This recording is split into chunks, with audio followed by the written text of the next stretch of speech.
Hello అండి. నేను doctor Bhargavi Arun, paediatrician Raghavi hospital. So, usually fever వచ్చినప్పుడు మన బాడీలో కొన్ని మార్పులనేవి వస్తాయి. అది తెలియక చాలామంది పేరెంట్స్ అది నార్మలా, అబ్‌నార్మలా అని తెలియక కంగారు పడిపోతూ ఉంటారు. సో, మామూలుగా ఫీవర్ వచ్చినప్పుడు మన శరీరంలో ఏమేం మార్పులు జరగొచ్చు, ఎస్పెషల్లీ పిల్లల విషయంలో ఏం మార్పులు జరగొచ్చో చూద్దాము. ఎప్పుడు కూడా ఫీవర్ వచ్చినప్పుడు యూజువల్లీ మనం గమనించుకోవాల్సింది ఇంక్రీజ్డ్ హార్ట్ రేట్. అంటే వచ్చి చెప్తూ ఉంటారు పేరెంట్స్.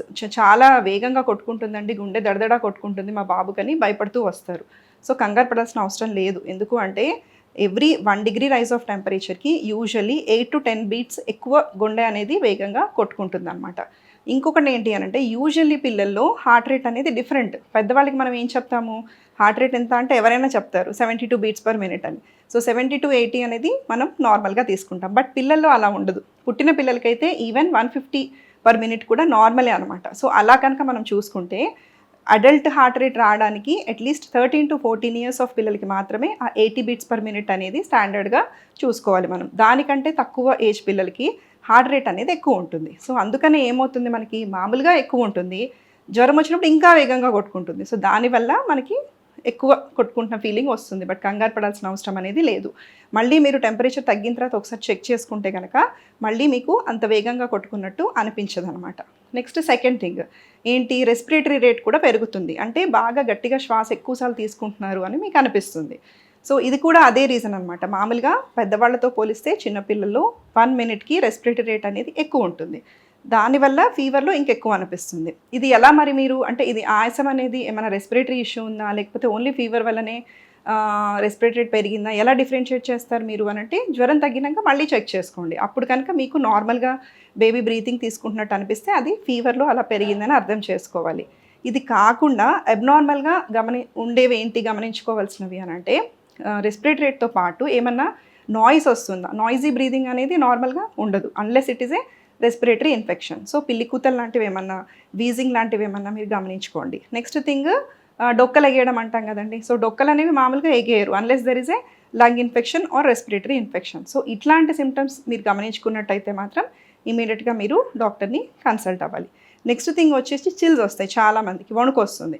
సో, వణుకు అనేది ఫీవర్ వచ్చేదాన్ని సూచిస్తుంది. అంటే ఇప్పుడు ఇంకా టెంపరేచర్ అంత హైగా లేదు. మీరు చూసారు మామూలుగా 99 ఉంది. బట్ ఎక్సెసివ్‌గా చిల్స్ వస్తున్నాయి మీ పిల్లలకి అనంటే it indicates further rise in temperature. Next మీకు ఇంకొక హాఫ్ అన్ అవర్‌లో మీ బేబీకి హై ఫీవర్ వస్తుందనే దాన్ని సూచిస్తుంది చిల్స్ అనేది.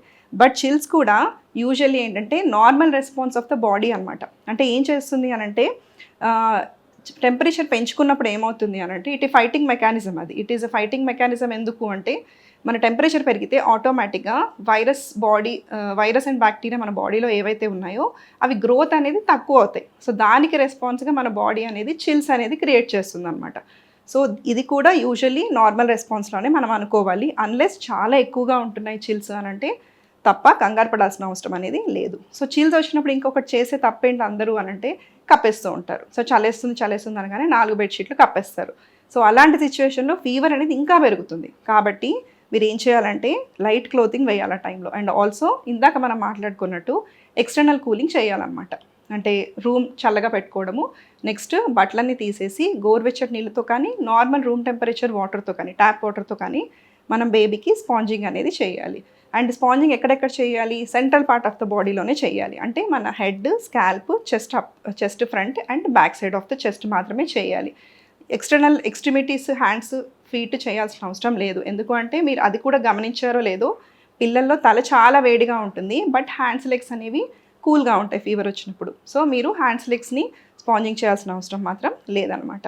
సో, ఈ నార్మల్ చేంజెస్ మీరు గమనించుకొని మీకేదన్నా అబ్‌నార్మల్ అంటే ఫీవర్ లేనప్పుడు కూడా మీరు ఈ మార్పుల్ని గమనించుకుంటున్నారు, ఎక్కువ ప్రాబ్లమాటిక్‌గా అనిపిస్తుందంటే తప్ప మీరు కంగారు పడాల్సిన అవసరం అనేది లేదనమాట. Thank you.